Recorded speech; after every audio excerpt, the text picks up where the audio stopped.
And today, on Mind Blown Movies Explained, we break down Episode 1, The Stranger. Every move, every lie, every twist. Let's dive straight into it. The episode mirrors the beginning of the original Power. Ghost once suited up in a luxury high-rise for Truth nightclub's opening. Now his son Tariq suits up in his dorm room under the name Tariq James St. Patrick. The name lives on, but the pressure? It's way heavier now. Tariq's got two major missions. Finish school early to unlock his inheritance, and handle his mother Tasha's murder case while tutoring star athlete Zeke Cross to stay enrolled. Yeah, he's already juggling more than most adults. At court, Tasha is denied bail. Her lawyer Tamika tries to frame Ghost as an abusive drug kingpin, justifying why Tasha had to kill him. They offer Tasha 4 years probation, but only if she names her accomplice. Tasha refuses. Tamika presses her for the truth, but Tasha fires her just like that. The deal's gone. Enter Davis McLean, played by Method Man.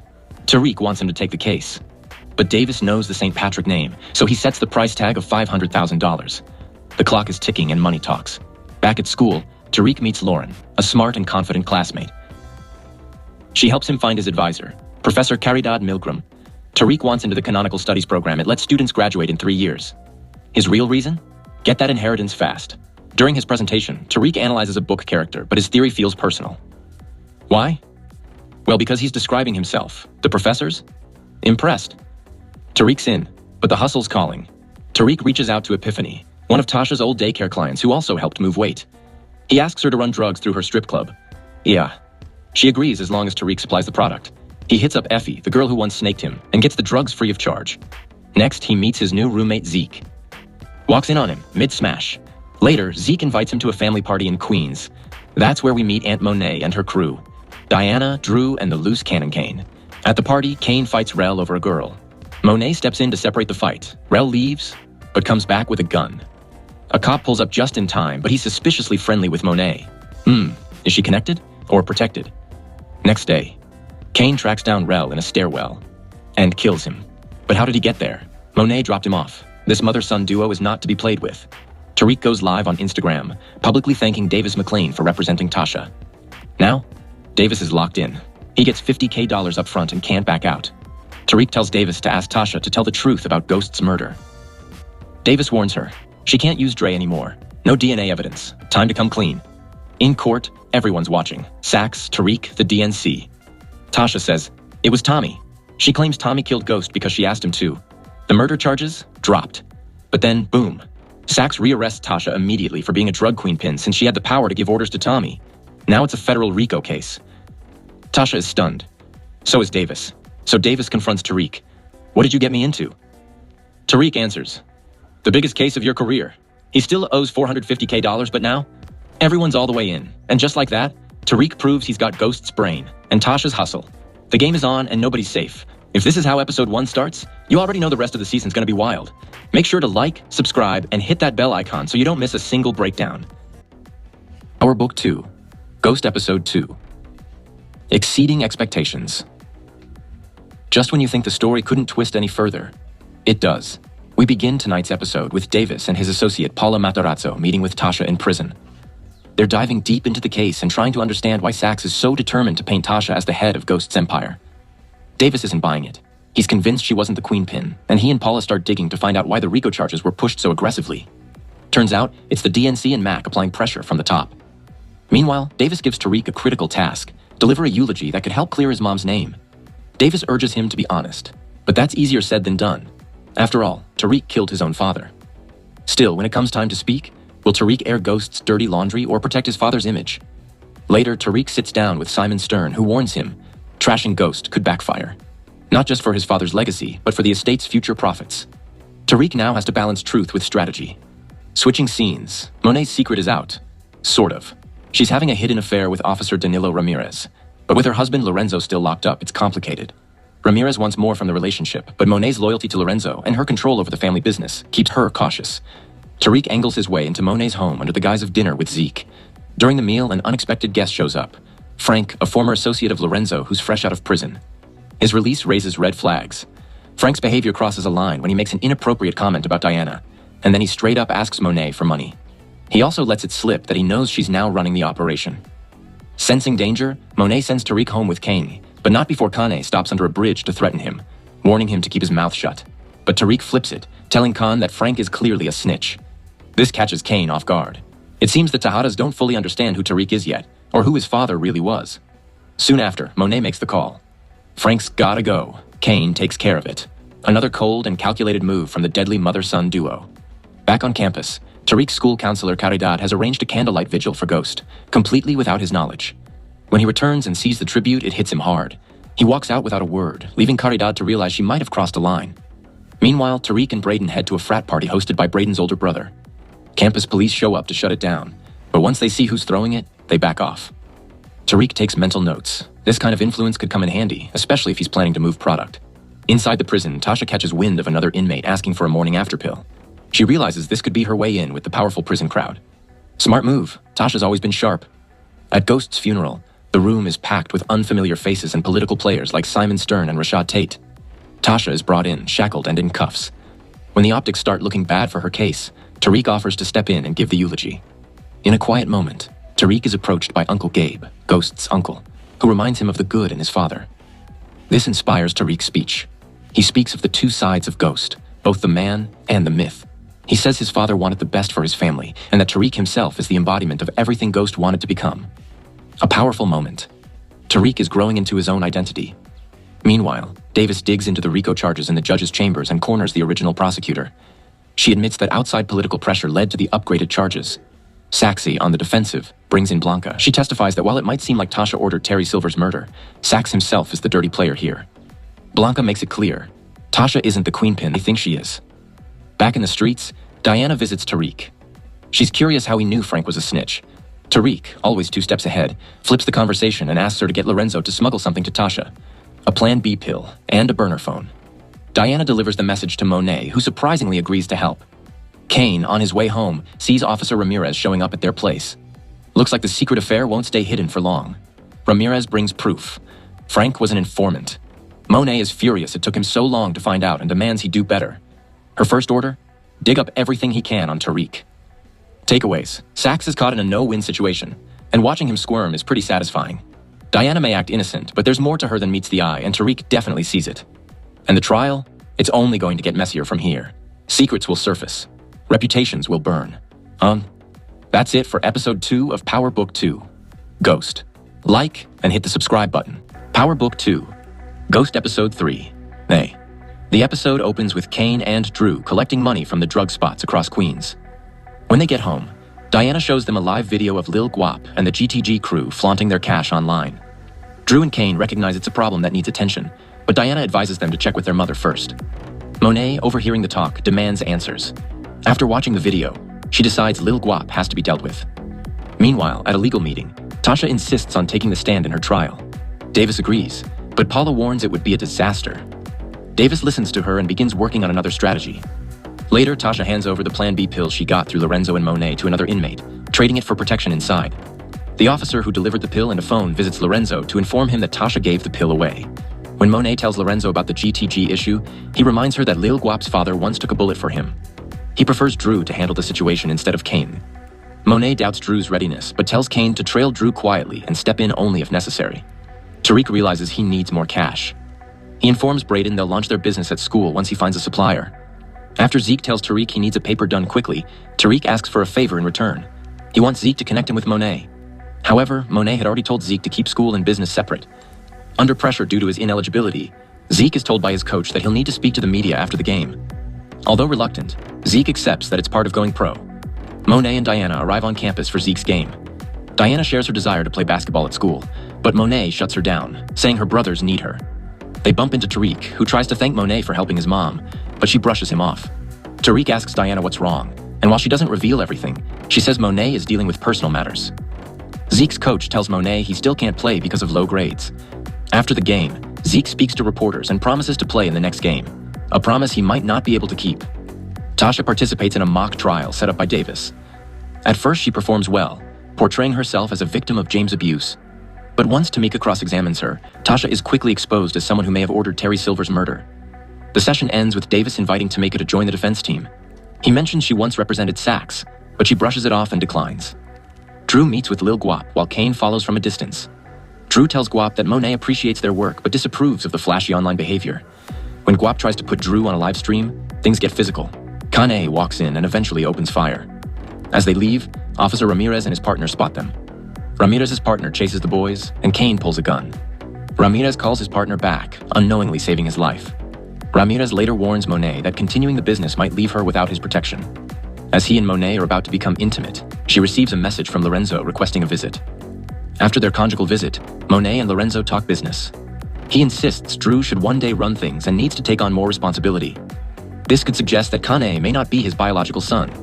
Lorenzo also tells Monet to let Diana play basketball if that's her dream. Back home, Monet confronts the boys about the mishandling of Lil Guap. She sends them away and questions Diana about possibly calling Lorenzo to go against her wishes. Diana denies it, and Monet checks the burner phone to verify. Seeing no calls were made, she drops it for the moment.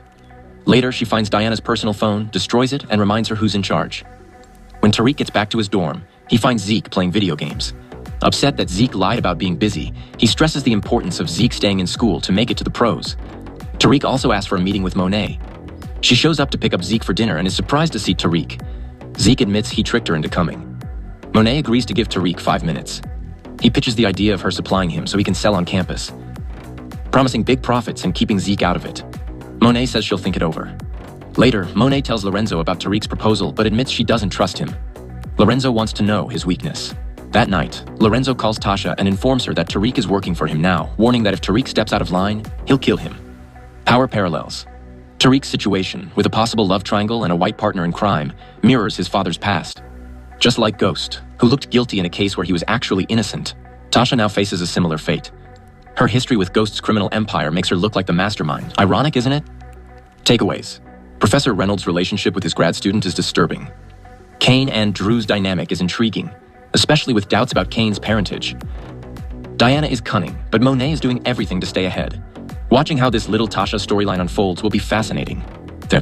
That's it for episode 3 of Power Book 2, Ghost. Like and hit the subscribe button, and stay locked in with mind-blown movies. In episode 4 of Power Book 2, Ghost, titled The Prince, the game gets deeper and the players more entangled. Let's break it all down.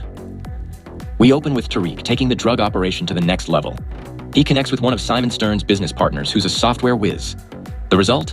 A sleek new app that Tariq uses to discreetly move product across campus. No doubt about it. This kid is a genius. Meanwhile, Tasha starts putting pressure on her son.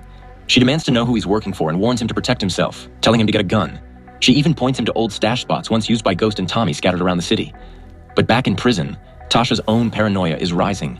She suspects the female correctional officer she's been clashing with is the one snitching on her, though we know it's someone else. Over on the Tejada side, Monet and Kane pay a visit to Lil Guap and the GTG crew. Monet is cutting their supply in half because of their lack of results and the attention they're drawing online. Lil Guap tries to flex and ends up catching a beatdown from Kane. Classic old-school reminder of who's boss. Back at home, Monet's kids talk about what happens now that GTG is out. Monet overhears them and drops a bomb. Tariq is replacing GTG. Kane's in disbelief, but Drew and Diana defend Tariq, praising his intelligence. Still doubtful, Monet sends Drew to the campus to scope out Tariq's strategy. But once Drew gets there, he gets distracted by a student he vibes with, leaving Diana to handle the delivery of the product herself. Meanwhile, Tariq hands over the rest of Davis McLean's payment, but Paula isn't comfortable. She confronts Tariq on campus, asking why he always pays in cash. Tariq lies, claiming the money comes from stealing from his grandmother. We also learn Paula and Davis have a little something going on. Can't lie, we see the sparks.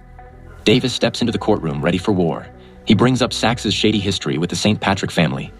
The judge agrees to let him call key witnesses, starting with Blanca. She exposes Sax's dirty moves, like bugging Elisa Marie and planting Silver's phone in Ghost's apartment. But since Blanca herself isn't clean, it weakens the impact.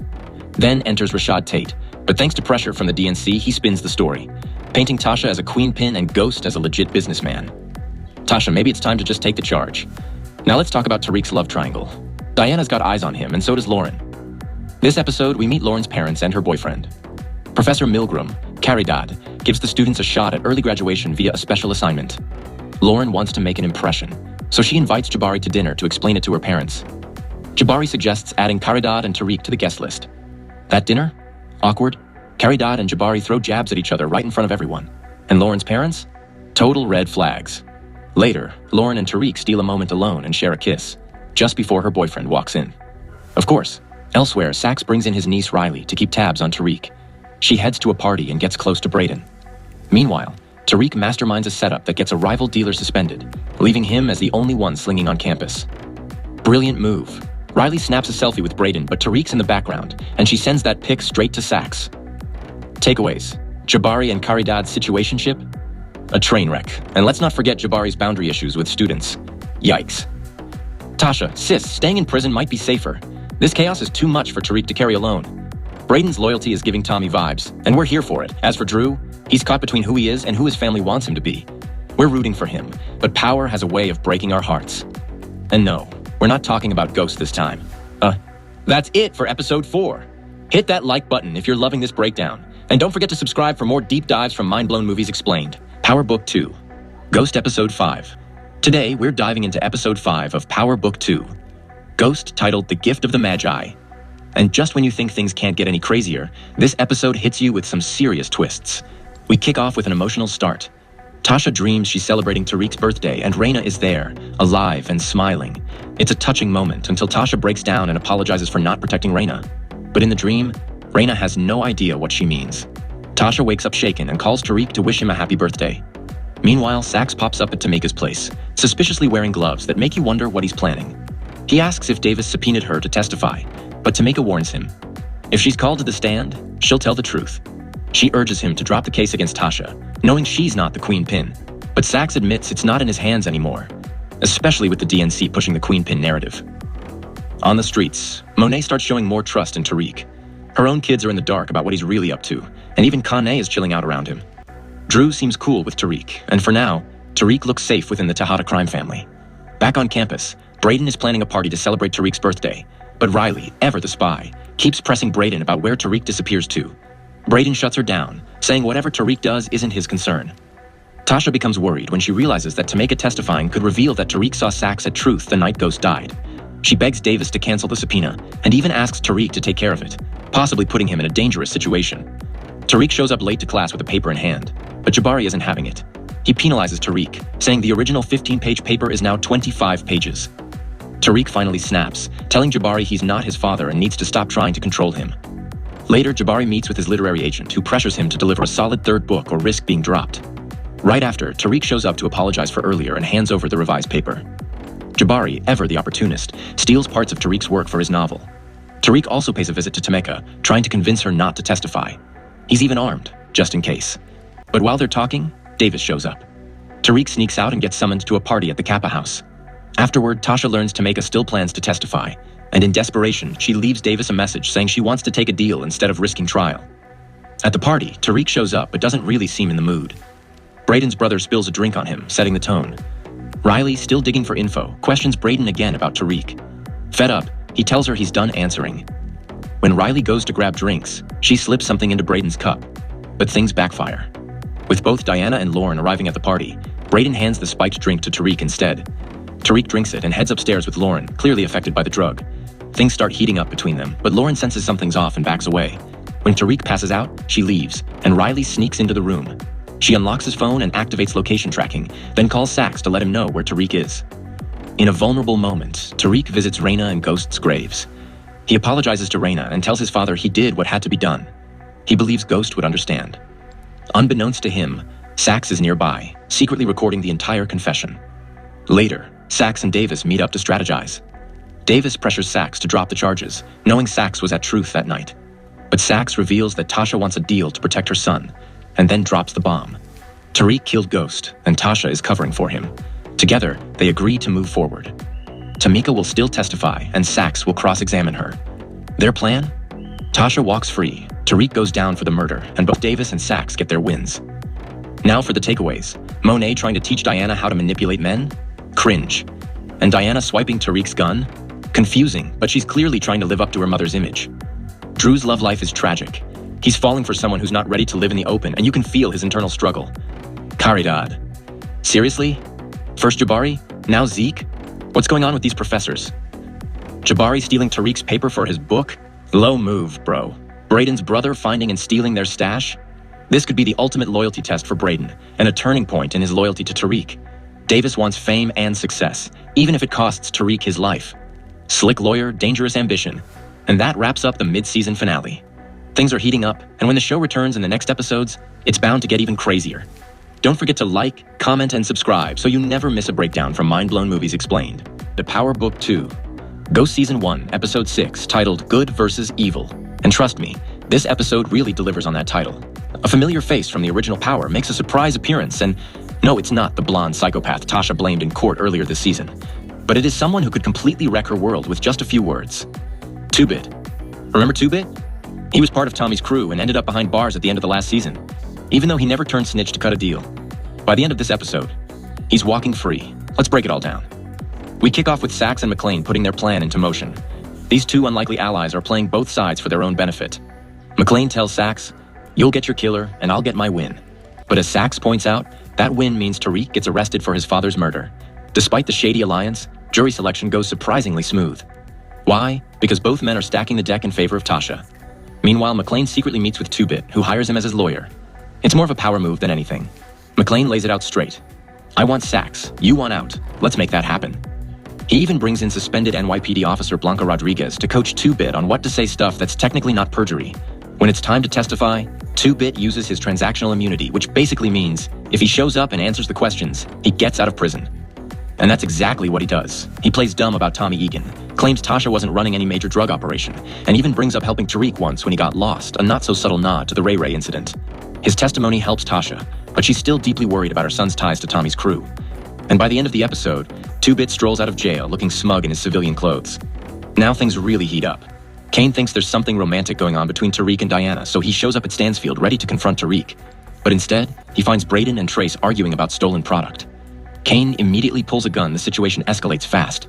When he realizes Braden doesn't have the drugs or the money, he forces both of them to ditch their phones and come with him.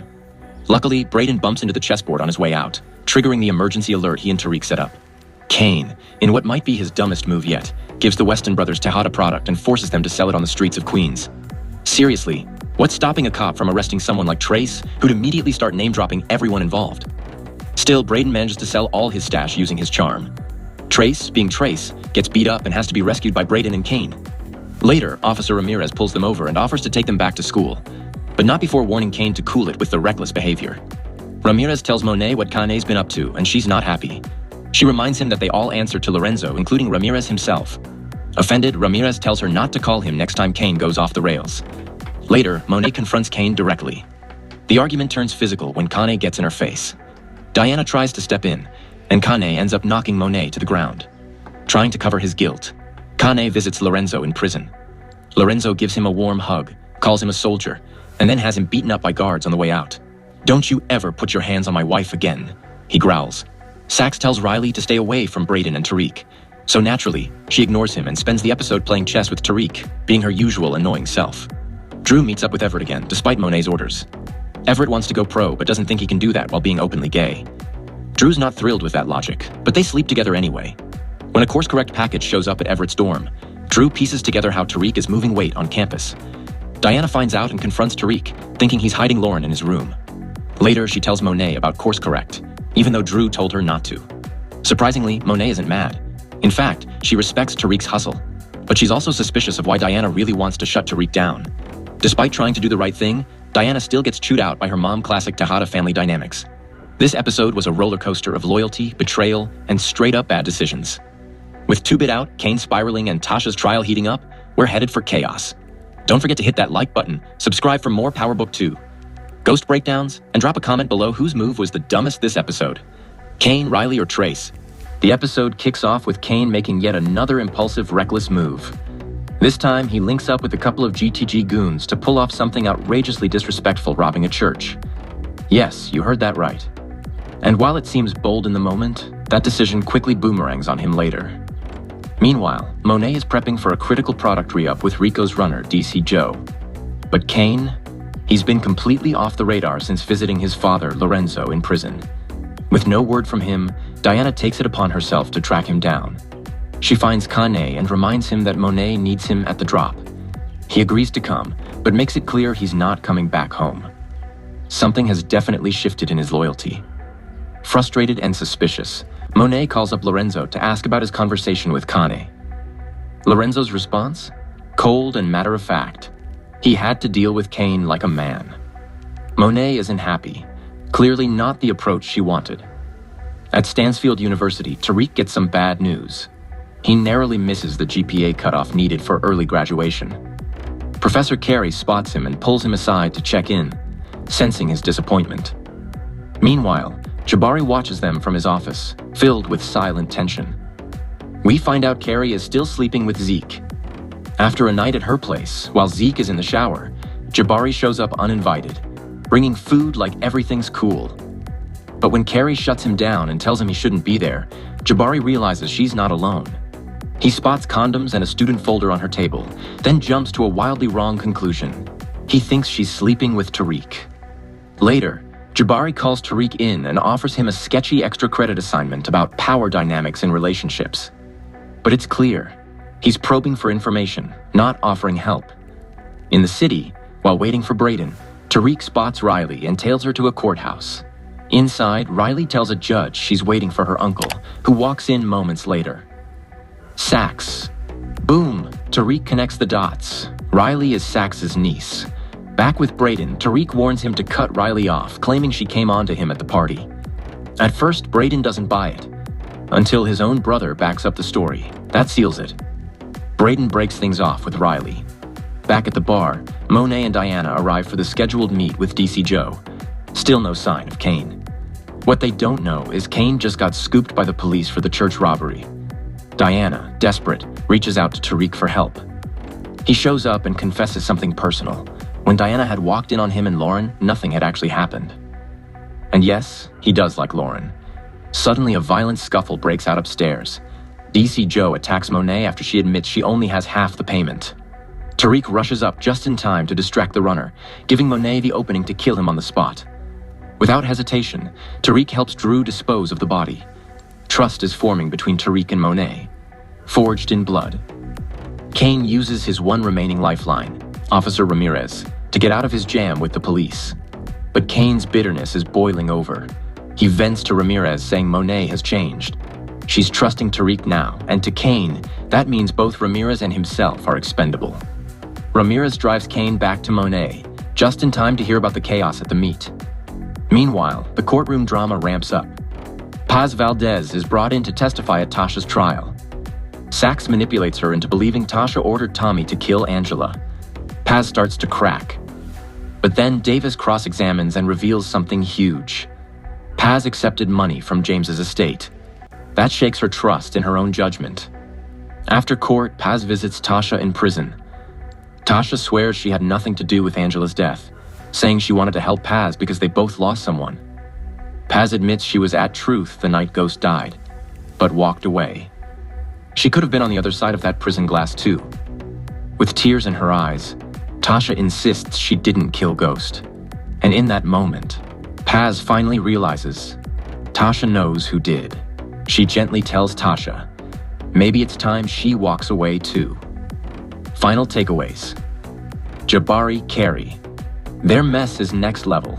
They're spiraling, and it's only a matter of time before something explosive happens. Saxy, Davis.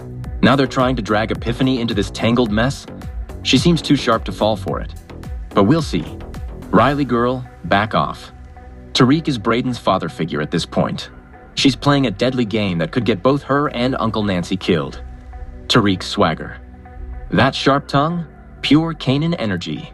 RIP to one of the realest. Subscribe to Mind Blown Movies Explained for more insane breakdowns like this one where every lie, every... Episode 8 of Power Book 2. Ghost, titled Family First. This episode is packed with tension, betrayal, and one of the coldest family cutoffs we've seen in the series. So let's get into it, scene by scene. 2-Bit returns with a threat. Just in time for Parents' Weekend at Stansfield, 2-Bit makes a surprise appearance, and he's not here to reminisce. Though Ghost is long gone, his past continues to haunt Tariq. 2-Bit shows up at the dorm, gun in hand, demanding that Tariq cough up a large sum of cash. Why? Because Ghost had once promised 2-Bit he'd be looked after in exchange for Dre's prison cell demise back in power. And now 2-Bit's ready to collect, or Tariq's life is on the line. Effie's deal Braden's betrayal. With product running low, thanks to Monet holding out, Tariq is desperate. That's when Effie arrives, offering a solution. She's got coke, and if Tariq helps her move it, she'll split the profits. He agrees, they hook up, and Effie quickly cashes in by selling to overstressed college kids trying to dodge their overbearing parents. But Effie's starting to catch feelings, and when Tariq brushes her off, she's not happy.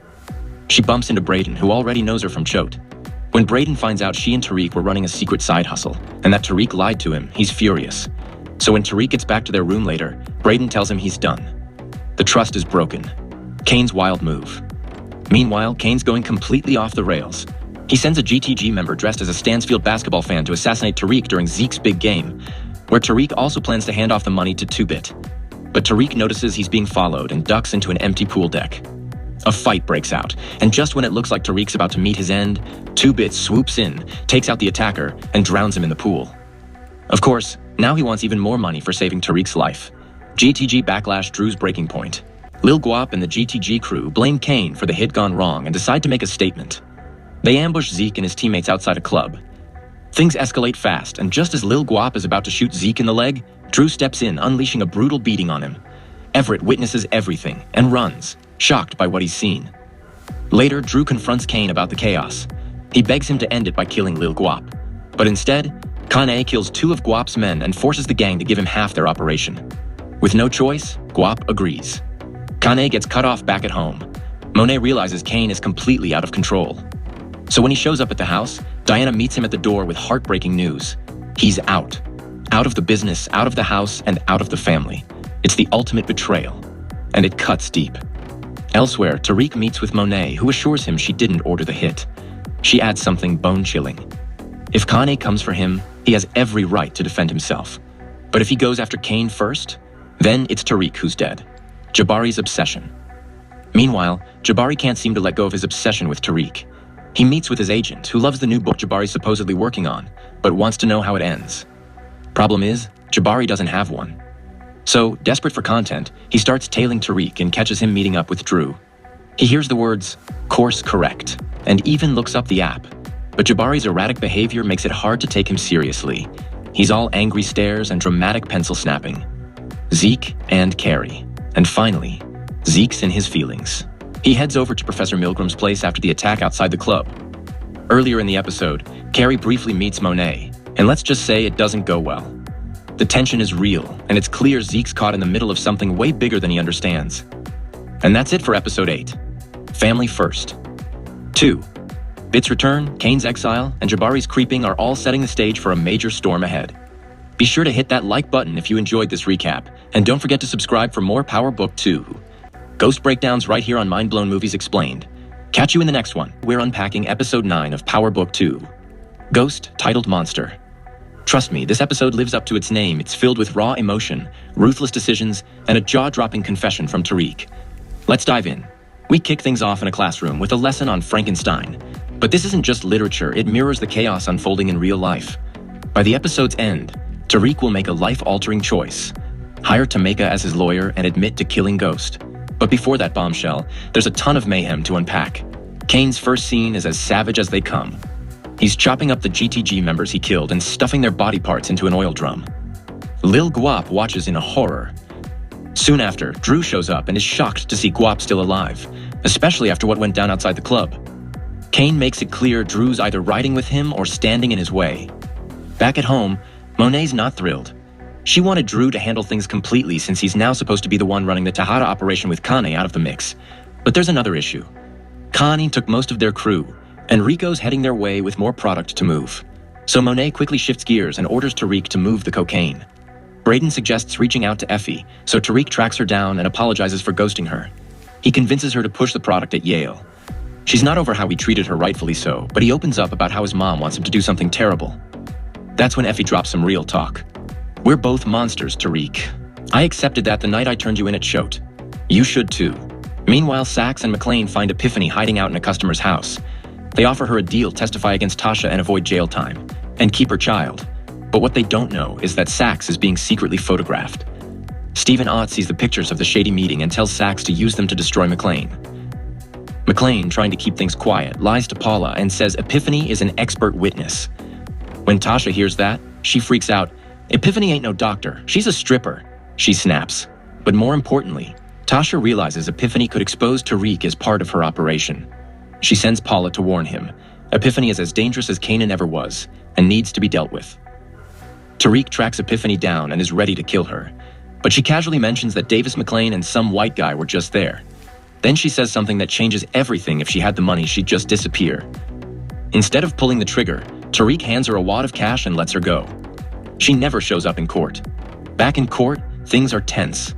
Sachs and McLean argue over their crooked tactics.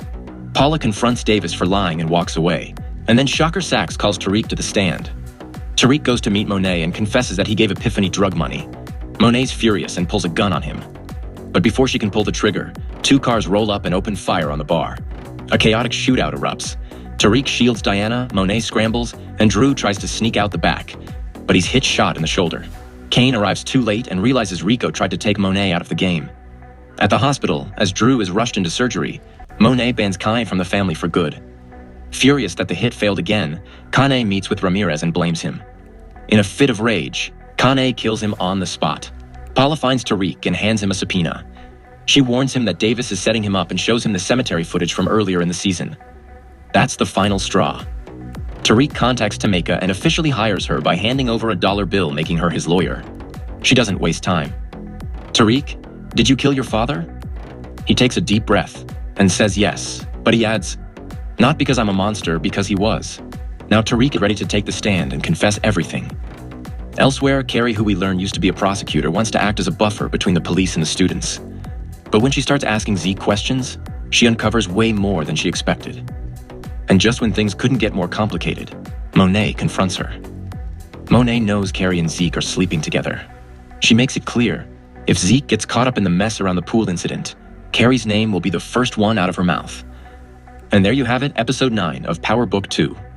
Ghost was pure chaos from start to finish.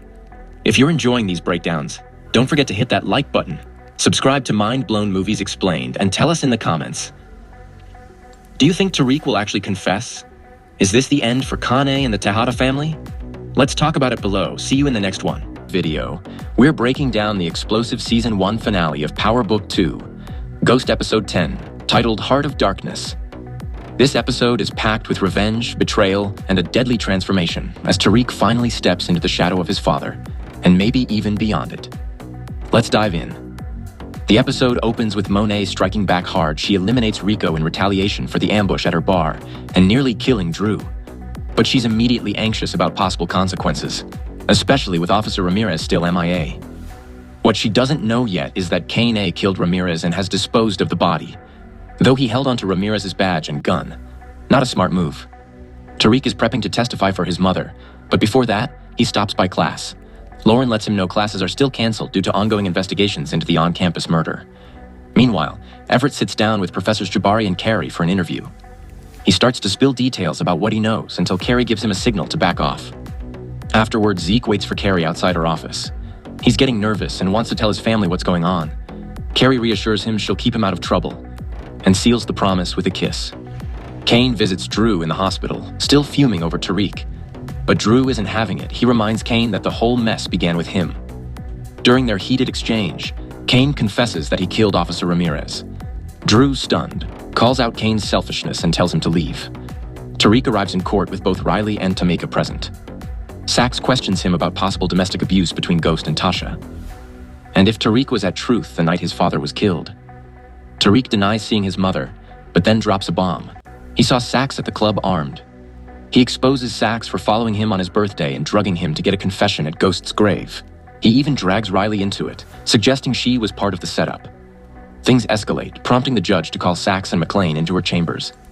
Tameka and Stephen Ott join them, revealing they know about the birthday incident. Ott proposes a deal. If Tasha pins the murder on Tommy and gives up his organization, she walks free. Tasha's hesitant. She doesn't want to enter witness protection without Tariq, but ultimately, she agrees. She's free. Back at school, Zeke visits Tariq to update him. The cops are interviewing the basketball team and Drew's name came up.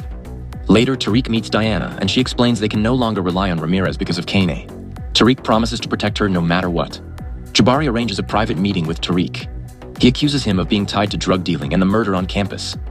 Then he makes a wild move. He wants to use Tariq as the inspiration for his next book. He even offers money. Detective Santana arrives right after Jabari's bold pitch, and Jabari slips Tariq a number so they can talk more later. Bad move, Professor. Tasha meets with Monet, hoping she can convince her to release Tariq from the drug game, but Monet isn't budging.